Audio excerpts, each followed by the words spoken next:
Thank you.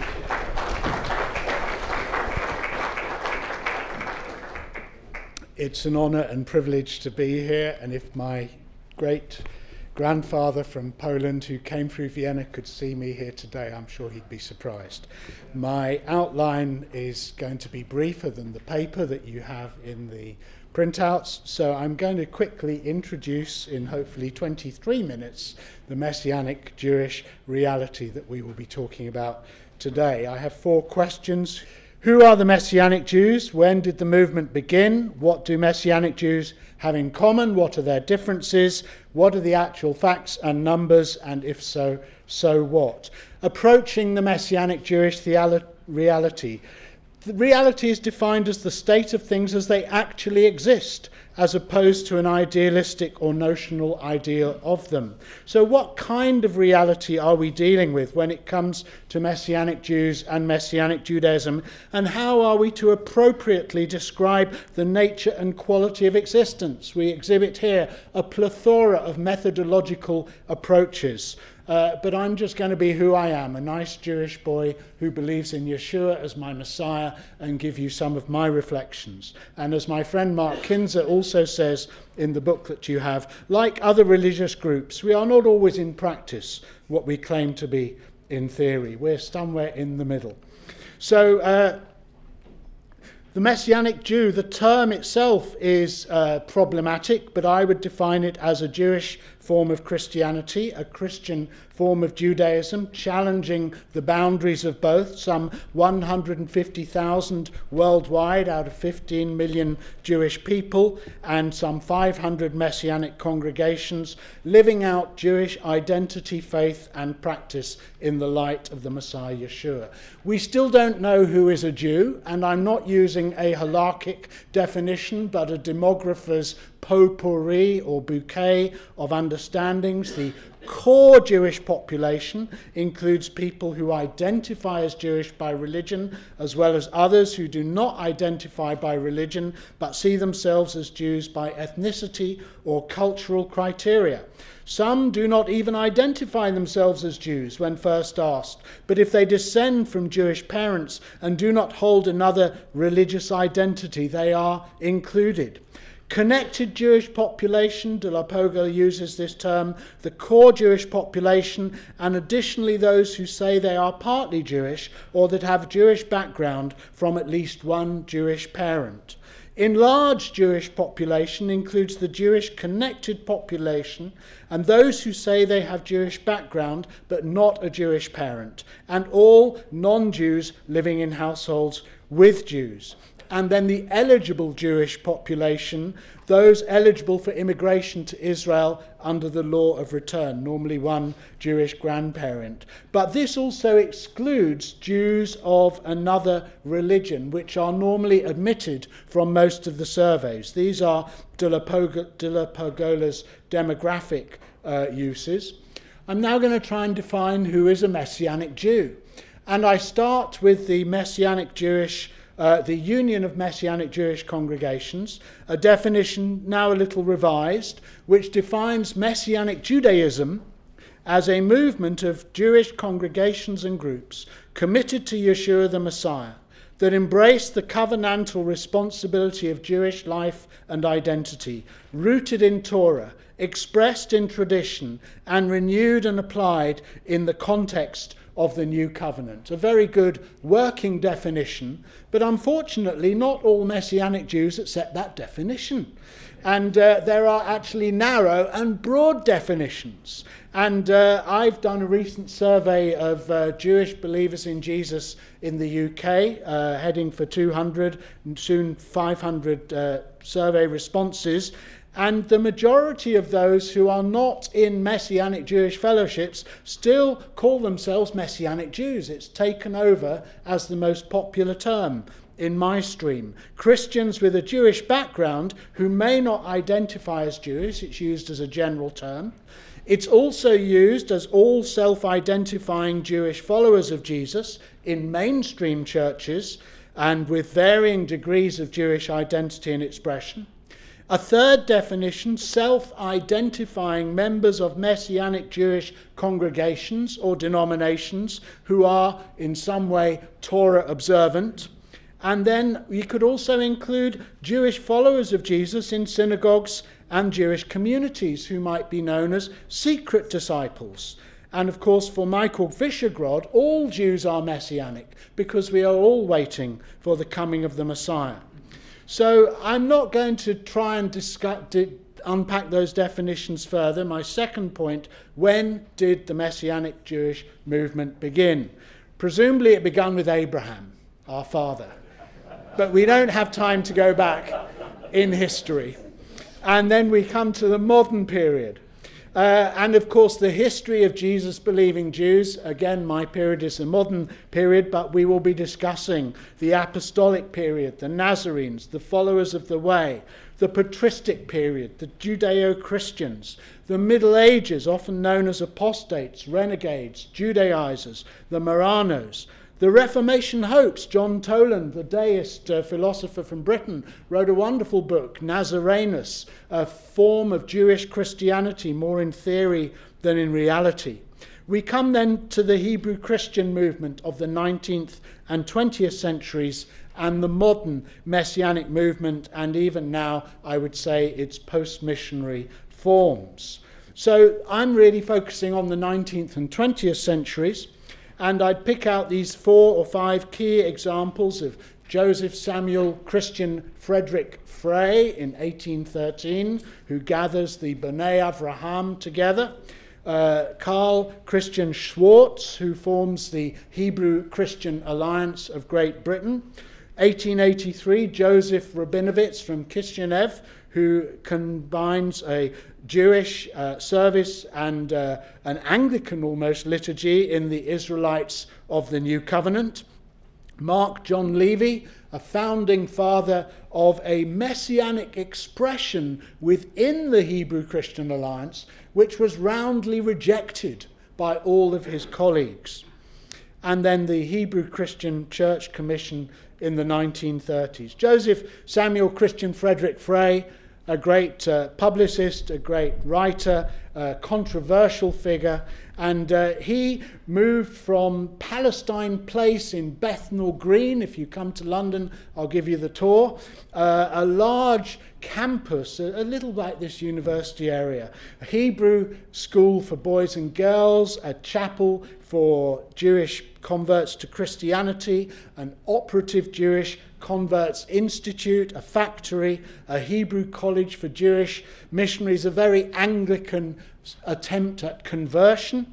And just down the road from Palestine Place, they then took on the Episcopal Jews Chapel, also in the East End of London. It's now a mosque. But here, Joseph Samuel Christian Frederick Frey assembled some 41 B'nai Avraham on the September the 9th, 1813, and the meeting was convened. And they had their rules, they met for prayer, they visited one another, they were a community of Jewish Christians. And they were an interesting bunch. I've done some research on many of these names, and you can look them up. One of them, David and Phoebe Borenstein. Phoebe was accused of stealing a wedding ring. So they had to make a quick exit, and they went to Princeton, New Jersey, and David Borenstein had been taught to print at the Operative Jewish Converts Institute, and he brought printing into Princeton University, printing the New Testament and many other items. Another interesting character was Josephson, who was caught stealing spoons, silver spoons no less, from the home of Lewis Way, the patron of the Anglican Mission Society. There was even an anti-Semitic rhyme about him. Each, says the proverb, has his taste. 'Tis true Marsh loves a controversy, Lewis Way a Jew. The Jew, the silver spoons of Lewis Way. This was Macaulay, who was not known for his love for the Jewish people. And of course, Josephson therefore was caught red-handed, deported to Sydney, Australia, with his wife and his sons Lewis and Joshua Frey, the remnants of the Joseph Christian Samuel's name there. and became a silversmith in Australia. And you can even buy his spoons and his silver on eBay. I'm not being too serious here, as you can know. But I want to just give you the reality. We're not all perfect. Todd Endelman, the historian, said, why did the B'nai Avraham end? And he said the gap between the lofty, spiritualized rhetoric of the society and the dismal, almost pathetic results of its effort was enormous. So let us focus on the reality and not on the hyper-reality. Michael Darby, another historian, in his book, The Emergence of the Hebrew Christian Movement, says this: the attempt to gain more independence for the children of Abraham from the London society, the Anglicans, was not successful. The 50 members of the association were expelled by the parent society and were obliged to establish a new organisation in 1815 or early 1816, which only survived a few years. So I then come to 1866, the British Messianic Jewish Alliance, as it's now called. Originally a livery stable for horses in Brendan Street in the centre of London near Marble Arch was bought, and Herschel, the first minister there, Jewish believer in Jesus, and Karl Solomon Schwartz founded a church which was evangelical and at the same time a fellowship of Jewish believers in Jesus. Ridley Haim Herschel, father of the Lord Chancellor of Great Britain. I don't know if he would have recommendations for Boris Johnson's successor, but obviously well placed in British society. And he was able, with his successor Karl Schwartz, to issue a letter of invitation in 1866 to all who were Jewish and believed in Jesus, saying, we believe that this conference for prayer and consultation might issue in a permanent union of Jewish Christian brethren in this land. And they met, and they wanted to promote social and frequent personal intercourse, to stir up and stimulate one another in the endeavour of uniting with and caring for our brethren, and to search the scriptures. Let us not sacrifice our identity, founding member Reverend Mayer said. When we profess Christ, we do not cease to be Jews. Paul, after his conversion, did not cease to be a Jew. Not only Saul was, but Paul remained a Hebrew of the Hebrews. We cannot and will not forget the land of our fathers. So the Israelites of the New Covenant then set a spark, because a physical reality of Jews who believed in Jesus suddenly emerged in Kishinev in the 1880s under the leadership of Joseph Rabinowitz, a reformer, a Zionist, a journalist, somebody who had a vision or an experience on the Mount of Olives in Israel that the key to our Jewish problems, the key to the Holy Land, is Yeshua Achinu, our brother Jesus. And he came back, and with the help of Pastor Fulton, a Lutheran pastor, and other Jewish believers in Jesus, formed the liturgy and formed the constitution for the Israelites of the New Covenant. And that movement spread, news of it spread around Europe, in America, and that was the basis for what became Hebrew Christian churches.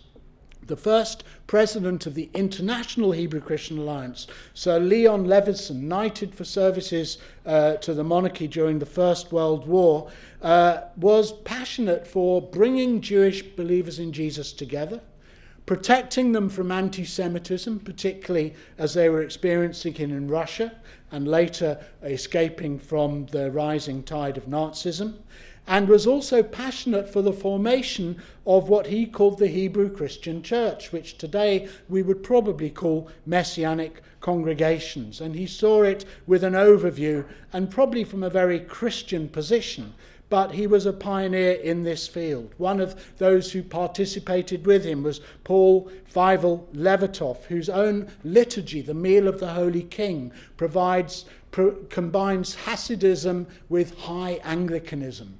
And we just recently celebrated this at Yahad B'Yeshua conference in Dallas. a translator, a thinker, a theologian. His daughter, Denise Levertov, the famous American poet, said, "My father's Hasidic ancestry, his being steeped in Jewish and Christian scholarship and mysticism, his fervour and eloquence as a preacher were factors built into my cells." So key dates, I've mentioned some of them, the early ones, and then the First Hebrew Christian Church of Chicago, 1934. 1970s, the Jesus movement, the charismatic movement, the 1967 Six-Day War, a revival of Jewish ethnic identity, really combined to bring Messianic Jews into the churches, into the Hebrew Christian Alliance, but even more to form their own Messianic congregations and synagogues. A very rough and ready movement, not organized, but beginning to come together. In 1979, the Union of Messianic Jewish Congregations. 1986, the International Alliance of Messianic Congregations and Synagogues, the largest organizing body in the Messianic movement. 1997, the Hashivenu Forum, I would say a post-missionary and more halakhically observant form that my dear friend Mark Kinzer will speak more about, and then beginning to talk to each other across some of the boundaries, the Borough Park Symposiums, the first one in 1998. My third point, what do Messianic Jews have in common and what differences? Well, where you have two Jews, three opinions. Would Jewish believers in Jesus be any different? No. We are a global, international movement with cultural and religious diversity. There are differences between the movement in Israel and in diaspora. There is a sort of Israeli Christianity in Israel and a more religious Messianic Judaism in diaspora. Different networks, different organizations, different theological streams, but shared epistemic foundations, I would say, based on the fact that we recognize Yeshua as our Messiah and we recognize God's ongoing purposes and election of Israel, the Jewish people. And so these varieties are still establishing their boundaries, but the links to all the organizations are there if you're interested. And the differences between Israel and diaspora: in Israel, closer to Israeli culture, more secular, more pluralist, Hebrew-speaking, the identity markers of education in the Israeli education system, going through the army, strong links to expatriate organizations and small local congregations. In diaspora, we tend to be more religious in our expression, supported by the Christian community, reactions more to anti-Semitism in politics, in media and the environment, and tending to have larger congregations but with a higher non-Jewish proportion of members.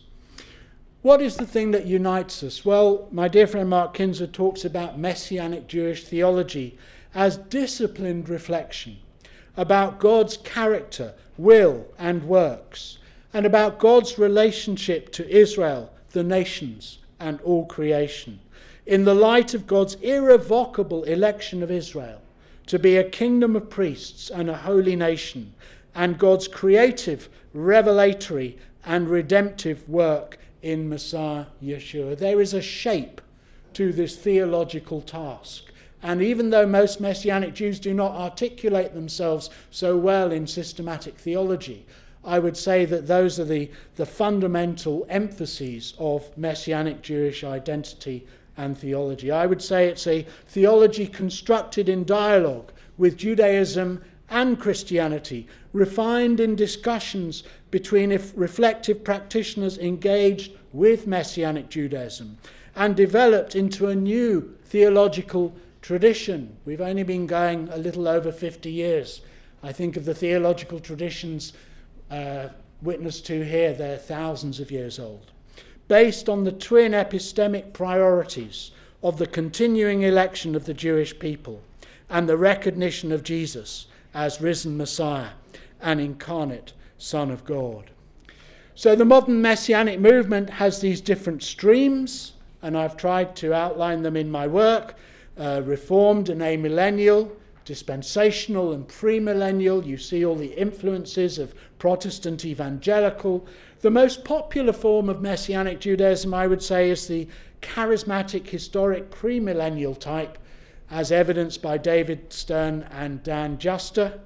And then further to the right, if you like, Jewish religious tradition, and then the post-missionary Torah-positive streams of Messianic Judaism, rabbinic halakha in the light of the New Testament, Joe Shulam in Jerusalem, and even further a Messianic rabbinic orthodoxy, which is really doing theology from completely within a certain Jewish Sitzim Leben, a certain Jewish worldview.